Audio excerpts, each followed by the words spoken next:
Who here is interested in STEM? Nobody. Okay, there we go. I wanted to start talking to you guys about what STEM is and the importance of it, just because STEM impacts our daily lives all the time, even when you don't realize it. So one interesting thing that I found is, if you think, who's here had soda? Anybody had soda? A simple question, there you go, all right. When you look at a can of soda or a bottle of soda, what do you think? It's just a bottle of soda. Anybody ever had this happen to them with soda? All right, there's a specific shape that you usually see here that when you start digging into it and start looking at the commonalities, you'll start saying, okay, well, where else do we see this? So for me, I'm a big coffee drinker. You start pouring creamer in coffee, you see this same kind of shape. Now you may not see it yet, but if you zoom in a little bit, look in slow motion, you start seeing the bubbles that are in the carbonation that kind of start expanding. Does this look like anything else that somebody has seen before? A jellyfish. What? A jellyfish. Jellyfish, kind of. All right, let me give another one. And this is your jellyfish, what you're talking about. Explosion. What kind of explosion? Which comes from what? Nuclear missiles. So something as small as the carbonation in soda, you've seen the same kind of behavior that happens in nuclear missiles. So the reason why I usually start off with this is because this is probably the last time I'm going to talk about nuclear missiles. But I will start talking about something that's very important in defense, which is actually missile interceptors, but that's going to be later on. All right, so just to give you guys a quick thing about me and what I'm going to be talking about. So I'm going to talk about me, my introduction to STEM, what I've done before, and then I'm going to talk about STEM. And because I have ADHD really badly, we'll start talking about me again, and then we'll go into talking about you. And then afterwards, we'll have an activity, which is based off of STEM, which relates back to the activity. We'll talk about you again, and we'll go from there. The reason why I like to tell people about this is because this is how my brain works. Sometimes we think, oh, I have ADHD, I'm easily distracted, I'm all over the place. I will tell you that is actually more common than you think. And if you listen to a group of engineers and the conversations that we have and where it goes, you'll be like, where did you guys start and how did you wind up here? So if you're kind of like that personality, you're in good company. All right, so real quickly about me. So I have my bachelor's in electrical engineering. Afterwards, I went back to school and I got my MBA, which is my master's in business association. And then I also have a graduate certificate in what's called model-based systems engineering that I got from MIT. I also do quite a lot of learning online just because everything is about lifelong learning. Technology changes at such a rapid pace that if you don't keep learning, you won't be able to keep up. Some other things that I've done, I've actually worked at Raytheon Missile Systems. So I was a test engineer and I did production engineering over there, some system integration, working on how to be able to design the next generation of missiles. I've worked on a couple of different types of them. And then now I work at Lockheed Martin here in Orlando, Florida. And I've done quite a different things, worked on a couple of different types of jets. My favorite is actually the F-22, which I got a chance to be able to work on as well. We'll talk about some of those things. Outside of work, I'm just a regular person. So in the top left, one of the things I'm big on is coming out and speaking to STEM and talking to students as well, just because it's so important understanding STEM and knowing that no matter what, STEM is going to be part of your lives. On the top right, I was actually an athlete in college. I was a kicker and a punter, so anybody who says I'm not, I will debate you, and we will look at me doing jiu-jitsu on the right-hand side if you want to fight about it. So on the bottom right, I like doing jiu-jitsu. I'm actually a blue belt in jiu-jitsu for that. And on the bottom left, it was really cool because I got to be able to go to an event with called the Great Minds in STEM. And that's also another item we'll talk about later that is encouraging Latinos to be in STEM. And I got to meet Marilyn Houston, who at the time was the CEO of Lockheed Martin. So just lots of opportunities just from me being in STEM and the people I've been involved with. Another big thing that drives me and that's big in Latino culture is family. So I have a wife. My wife's in Puerto Rico. Anybody that's Puerto Rican here? Yep. Usually you guys are the loudest. I know my wife, she'll yell at me all the time. And then I also have 2 amazing kids who keep me worn out and tired.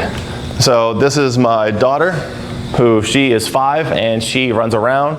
And if you can't tell, I get worn out by them, and this is my son.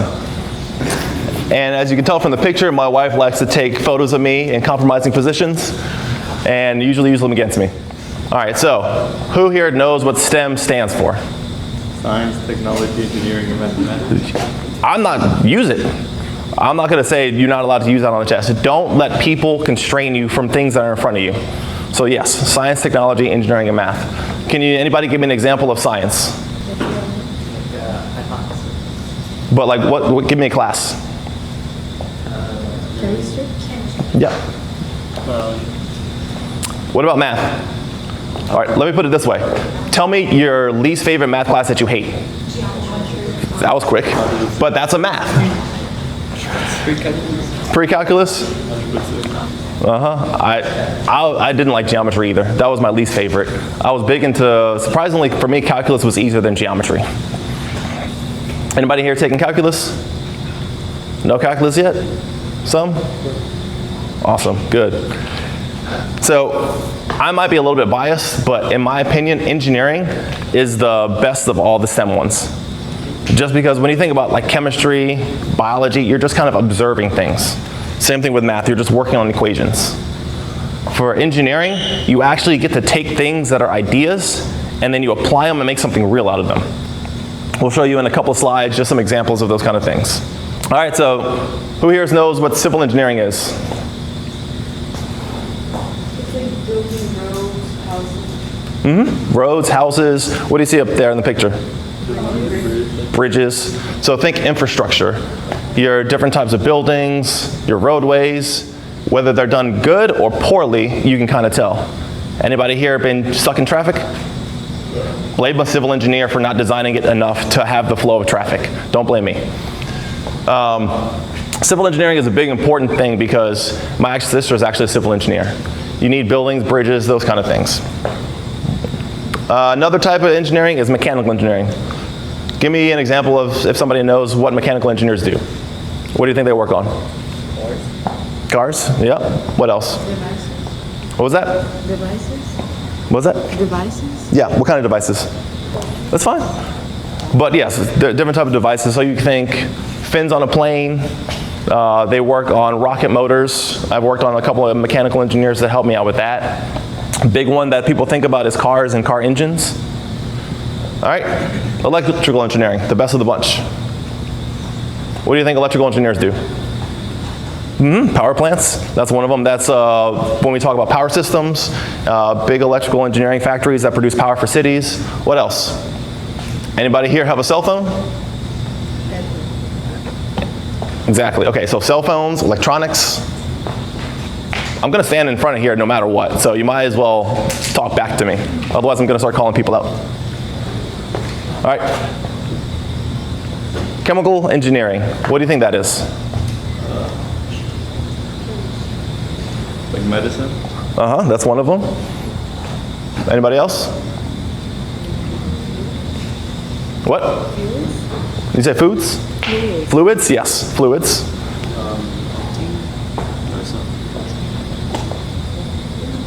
That's one.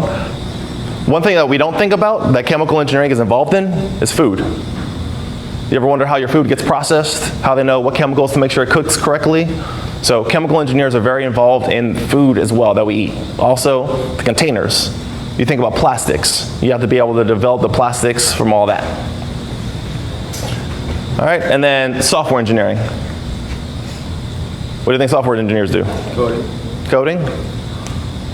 So think about your iPhone. Your iPhone, the software that it's built on for you to be able to use it. Think about different types of apps that you use. All that is software engineering. Now, one thing that I enjoy about engineering that is a little bit different than some other areas is that whenever you get involved in one discipline, usually that's not the only thing that you do. You start mixing all these things together. So for example, if you mix an electrical engineer and a mechanical engineer, what do you think you can do? What types of things can you build? What? A Tesla, that's one. A phone? phones. We do things like this up here. So this is what we call a 3D printer. So with 3D printers, the thing you can be able to do is now make three-dimensional objects that require electronics to be able to build that, and then you can build it on top of it. Now you think about like phone holders, you can have specific shapes that you can build things to what you need. So now you can rapidly prototype them. All right, so say we take, so like toy as an example. So now let's also add a civil engineer to it. What else can we do when you take an electrical engineer, a mechanical engineer, and a civil engineer? Make the moving bridges. Mm-hmm, moving bridges. All right, what else do you think you can do? So think about this. What do you think, if a civil engineer had this technology, what would he want to build? So now we're at the point where we can actually 3D print houses. So imagine being able to not just be able to print this, but print an entire house. So we live in Florida, and I know I grew up in New Orleans, and we had to deal with Hurricane Katrina. So after Hurricane Katrina, my house that I grew up in had 5 feet of water in it. We had to completely tear down the house, gut it out, and rebuild it. It took us 4 years, it took my parents 4 years to move back into their house with all the things that they had to do. Imagine if we had the technology for 3D printing back then to be able to just build up your house in a couple of days. All right, now let's switch out the civil engineer for biomedical engineering. What do you think you could do? Staying on 3D printing. Hospitals. So things that we do with biomedical engineers and 3D printing is now we're able to create things like organs. So now, instead of having to wait for transplants, instead of having somebody having to donate, we can now 3D print. They've actually done this before. They're 3D printing kidneys to be able to give people functioning kidneys. They're also working on giving people functioning hearts. Now imagine being able to save somebody's life 3D printing a heart. How many people have heard about like heart transplants? Imagine not having to have somebody wait for somebody else to die to be able to give a heart to somebody. The importance of technology and mixing them together is being able to advance things that help others. All right, now let's talk about a big one. Artificial intelligence. Anybody use AI? Everybody raise their hand. All right, AI, just like any other technology, is a tool. Depending on how you use the tool will depend on what it's used for and how useful it is. So one thing I like to put up here, and this usually impacts all the students, is ChatGPT. Who here uses ChatGPT? Some people are just like, I'm not going to raise my hand. ChatGPT is an important tool because it helps us tremendously. Like, I'm not going to lie. Some of these slides I just created with AI. I just said, make a slide about engineering, and then ta-da, it creates it for you. But depending on how you use the tool will result in what it does for you. If you use a tool too much or incorrectly, they've actually started doing studies on this. People who are too reliant on AI, like ChatGPT, they actually can't retain any of the information. So they were saying within 5 minutes of having the paper done, you can't even remember what the paper is on. It's good to be able to use it, leverage it, but you need to make sure you're doing it yourself. At least starting out to learn the process before you start leveraging it. It's kind of like the use of a calculator.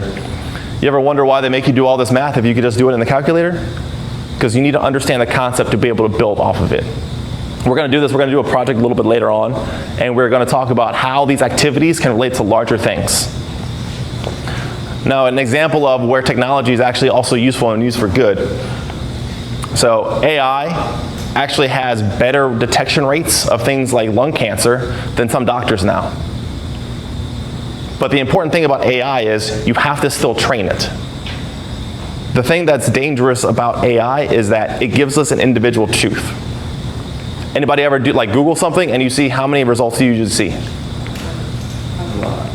Millions, right? When you put a question into AI, how many results do you see? 1. You need to be careful because what is training the AI and what is influencing you? That's why it's so important to make sure you understand the research and you keep progressing on these things, because imagine if the wrong person trains the AI, it's not going to have as good a detection rate. Technology is going to be here. I remember a couple of years ago when I was in school, we didn't have ChatGPT. So I had to actually physically write my entire paper myself. Now ChatGPT at least gives you a baseline of an idea. So one of the reasons why I talk about responsibility within technology is because of the field that I'm in.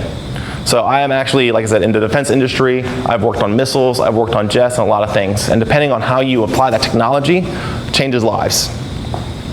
So wanted to talk about a couple of projects that I've worked on that were really cool. I'll start with the bottom one. So it's called Paveway. Has anybody ever seen in like a black and white movie, they have jets, they open doors and just like a bunch of bombs fall out? So we call those dumb bombs. It's literally, you throw it out the plane and wherever it lands and explodes. As you've seen in the news, wars are no longer fought away from people. They're fought right next to people, and unfortunately it's a fact of life that wars are gonna happen. So what we wanted to do was create a technology that we wouldn't hurt more people than are required. You wanna be able to reduce the amount of casualties that can happen from it. So what we did was, on the front half of it, you see that light gray part? We put something on the front half, and then we put something on the back half. And so what we did was we took a dumb bomb that you just throw out of a plane, and you turn it into a laser and GPS guided system, to where you can actually direct it exactly where you want it to go. Another cool project I work on is called, anybody here play Call of Duty? Anybody ever get a kill streak and then all of a sudden you get to be able to do like a missile launch? So that right there is called a javelin missile. And so I was only able to bring part of it just because of safety reasons, but this right here is actually a tube from an actual javelin missile. So behave, interact, we'll get some pictures with it later on if you guys want, but it's literally, as you can see in the picture, I was not able to bring the guided section to it. You hold it up, you take a picture, is able to track the target, and it launches. So one of the things that you want to see is, if you look in the picture, you see that the rocket shoots away from the person right? So what we had to do is we had to create an actual launcher in here to where it jettisons the missile out before it turns on. What would happen if you turn that missile on from the very beginning? What's going to happen to my face? It's going to burn my face off. So engineering is all about making sure you see problems, you're able to solve them, and you find creative solutions for it. All right? Now a couple of other technologies that I worked on. So one example is N9X. So this is an air-to-air missile. Does anybody remember a couple of years ago when we had the Chinese spy balloons or whatever going across? They were shot down with N9X missiles. Anybody ever wonder why a heat-seeking missile can shoot down a balloon and track it? Yeah, so at the altitude that you usually fly at, it's negative 40 degrees. And so what happens is the balloon actually reflects light from the sun. And that small heat increase is actually able to be detected by the missile to be able to track the balloon. Anybody ever wonder why they just didn't like shoot a bullet at it and pop it instead of like using a $100,000 missile? So weather balloons are not like regular latex balloons. They are ginormous. They are about 15 to 30 feet across, and they use a different material. And actually Canada tried that one time, and what they did was, all they did was, is the balloon started deflating, it went crazy, it went off course, and they couldn't track it anymore. So they said, we're just gonna shoot it down with a missile. So that was a very expensive balloon to pop. The last one is really cool technology, and as I've gotten older, I've kind of wanted to get away from missiles and start working on things like sensors instead. And so this is a really cool part. Does anybody here know what radar is? Radar? Anybody ever seen on movies where you see like a green screen and like something's going around and you see little dots on it? So that's radar. So the difference is radar is kind of like Marco Polo. Anybody in here ever play, did they still play Marco Polo? Yeah. All right. So, if we were playing Marco Polo, and I said Marco, you would say? Polo. All right, so that's how radar works. I know where you are, but what's the problem with that when you're trying to be stealth and you don't know where you don't want them to know where you are? I know where you are, but you know where I am. And so the problem with radar is you have to give out energy, it bounces off the object, and then it comes back. So the person knows you're tracking them. So we had to come up with a system of how do we make sure we can track people without them knowing we're out there as well. And so that's where this comes into play. It's called infrared search and track. So infrared, kind of like heat-seeking missiles, uses IR energy or heat signatures. So we're able to actively look at heat and track them across items. So that way we can passively track jets and things like that. So that way we know where they are, but they don't know where we are. Who saw the new Top Gun movie? The Maverick, where he's flying in a F-14. So we call that a 4th gen fighter. And then he gets snuck up on by Russian 5th jet fighters. So if he had this, he would have never been put in that situation. It would have been a much more boring movie, but 4th gen fighters are able to track items because every jet has what? An engine. So you have to track heat signatures. All right. This right here is a document that I made sure was unclassified before I showed you guys. So this is also the an outbrief from the Missile Defense Agency. Anybody ever think about what's going on in the Middle East with them shooting missiles at each other? No? Okay, good. So I just want to make sure I'm explaining this correctly to you guys, so you don't worry. So one of the things that I've mentioned earlier is like nuclear missiles. So if you ever heard the term ICBM, that stands for Intercontinental Ballistic Missile. So that is missiles shot from one country that travel a really far distance to come to another country. So the importance of that is, how do you know we're protected? So what we have here is what happens. So if they were to launch a missile from one side, going from left to right, since they have to travel so far, they actually have to go into space.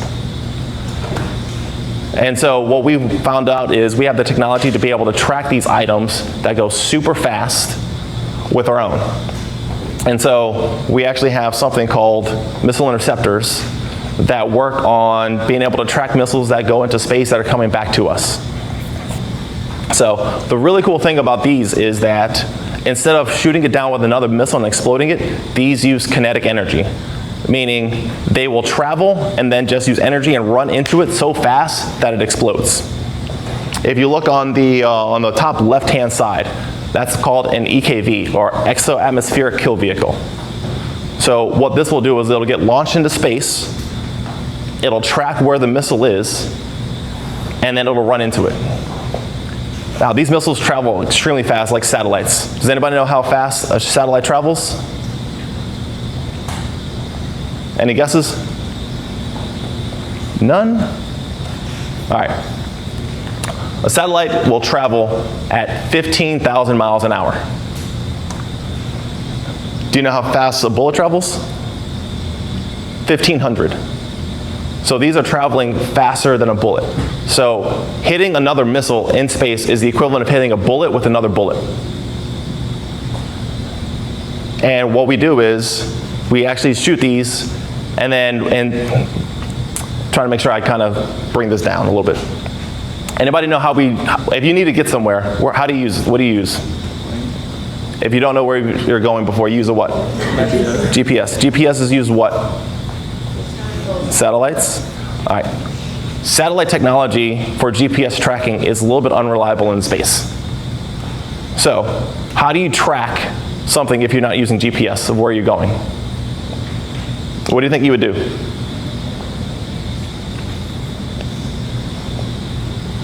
It's our problem, right? So what we did was, instead of trying to find a new innovative solution to find things, we actually use old technology. So we actually use what's called celestial navigation. So what these do is they go into space, the EKV actually looks at the stars, and based where the stars are, it knows where it is in orbit. So it's actually able to use star navigation just like they used to in crossing the sea to be able to find out where it is. So we don't always have to use new technology and find a new way to do it. We can take old things and figure out how to be able to use them in a proper way. So this is a lot of technology, right? It's probably like, okay, well, you need to have like straight A's or do really good in school in order to be able to do any of this. Who thinks that? A little bit? Yes? No? So I want to talk to you guys about my education journey. So for me, I was a terrible student, believe it or not. So when I was a freshman in college, I went to LSU. And at LSU, me and my best friend from high school, we had what people call the party apartment. So we had random people who would come to our apartment, our friends, on a random day, and we would always have parties there. One day, it was a Friday, it was the end of my freshman year, and somebody knocks on the door. I was like, oh, okay, so somebody just random coming. I go to the door, I open it up, and my father's standing at the door. My father didn't live like down the street. He had to drive a long way away to get to where I was. And if you know anything about having parents that are strict, which I'm sure a lot of you do, you know they're not quiet. He didn't say a word to me, which freaked me out even more. He just handed me an envelope. I opened the envelope, and in the envelope, it was a letter from the university. And it said, "We regret to inform you, but you have been academically dismissed from the school." So I was kicked out of school my freshman year. Unfortunately, there was another piece of paper in there that had my grades. So at the end of my freshman year of college, I had a 0.7 GPA. Yeah, so as you can tell, my dad was not very happy with me. It was really tough because my dad pretty much just said, "Hey, where are the keys to the car?" He grabbed my car, my keys, started walking away. He said, "I don't know what you're gonna do, but I didn't raise you to do this." And he left. And it was hard because Uber was just invented this year. So it's not like, oh, just jump into Uber somewhere. That wasn't an option. So I was kicked out of school. I didn't have a vehicle. I destroyed a relationship with my parents, and it was May. And I was actually at the very end of my lease, so I was gonna get kicked out of my apartment and homeless in the next week. It was definitely a tough time for me. I had to learn a lot of skills. I had to do a lot of things. I worked a ton of jobs just to be able to survive. But what I found is a system and a framework that I want to teach you guys as we go into this activity to be able to apply that I still use to this day, which brought me from getting kicked out of school to graduating with honors in electrical engineering and being able to work all the things that I talked to you guys about. All right? So real quick. Number one is never leave the page blank. Anybody in here a bad test taker? That was me. I'd walk into a test, look around and be like, I don't even remember what subject this is. So what I learned is, if you start just with what you know, you can get a lot further than anything else. So I would go to a math test, I'd be like, all right, a squared plus b squared equals C3PO. You know that's not right, but it's the closest thing I can come up with. And so I would start saying, all right, I'm just gonna start working through the problem. As I started working through the problem, I would be like, okay, well this doesn't make sense, this does, and then you get to a squared plus b squared equals, there you go. See, you guys are already smarter than me. See, you can start with the wrong equation and get to the right answer, but if you never start at all, you never get to any answer. You need to learn never to leave the page blank. I tell people, if you can't write a good paper, write a bad one. Because what you'll find is it's a lot easier to fix the mistakes that you have than to start over or be blank. All right, number two is get out of first. So I was so distraught because my dad took my car. I had a 1999 Celica GT. I love this car. Primarily because me and my friends would always street race. And the first thing you learn about street racing is the slowest person gets caught by the police. So you never wanted to be the slowest one or the last one. So we had this concept called get out of first. We all had manual transmission cars. Anybody in here know what a manual transmission car is? So you actually have to physically shift your vehicle out of gear. You always start in first gear. And so what we'd find is whoever shifts out of first gear before the other person will have a faster start and usually wins the race. Fast starts are vitally important. So when I would approach a semester or a project, I would always say, all right, what can I do to get as high of a grade as possible on my first test, on my first assignment, or if a teacher assigns something, not wait until it's, oh, hey, don't forget your assignment's due tomorrow. When you take that approach, you will wind up finding out where the problems are a lot sooner and you'll cause yourself a lot less stress. Fast starts are vitally important everywhere because even if you screw up a little bit along the way, it's a lot easier to maintain a high grade than it is to catch up from failing out. I promise you, it's been tremendously difficult for me to go from getting kicked out of school to graduating. It would have been a lot easier if I would have just started off with good grades and maintained that. All right, and then the last thing, and vitally the most important thing, is called scale your fail. One of the things I tell people is that we need to learn how to do better and be willing to fail. So the approach that I took was, instead of just trying to pass a course, I said, all right, I'm gonna see if I can get 100 on every single test, every single assignment. Because what you find out is, if you approach that way, even if you fail at that, you're going to wind up much further than what you think you're initially capable of. All right, I want you guys to make sure you think about these things because we're getting ready to jump into an activity. All right, so quick activity that I want us to do to kind of apply these things. So imagine you have a room and you have somebody who keeps going in your room that you don't want to. So we decide we're going to create an alarm system so that way we know when somebody comes into our room. So we're going to create this alarm system of when somebody opens the door, it's going to trigger it and cause an alarm and an LED to go off. All right, so we'll have the setup. We're going to have a couple of things real quick. So we're going to be using breadboards. So sometimes you can't solder things together, so these are called breadboards. It's what we use to be able to prototype items and hook up electronics together. The thing I want you to make sure you know about the breadboard is that the items in red connect your positive to it from your battery. Your items in your items in blue, connect your negative, and that's where all your power is going to come from your battery. And then these items here across will be connected together. So if you need to connect two things electrically, you want to make sure you plug them into those things right there.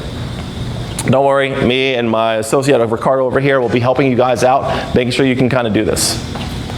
All right, here's the basic premise of what we're going to be doing. We're going to be hooking up a battery, and then our clothespin is going to be our switch. So that's going to be what's going to activate and deactivate this alarm going off. And then we'll hook up the LED and then the buzzer to it.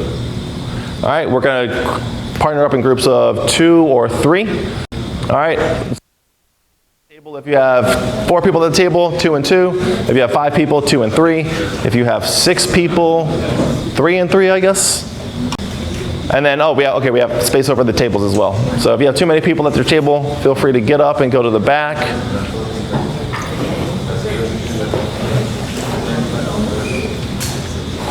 All right. We're going to have 20 minutes for this activity.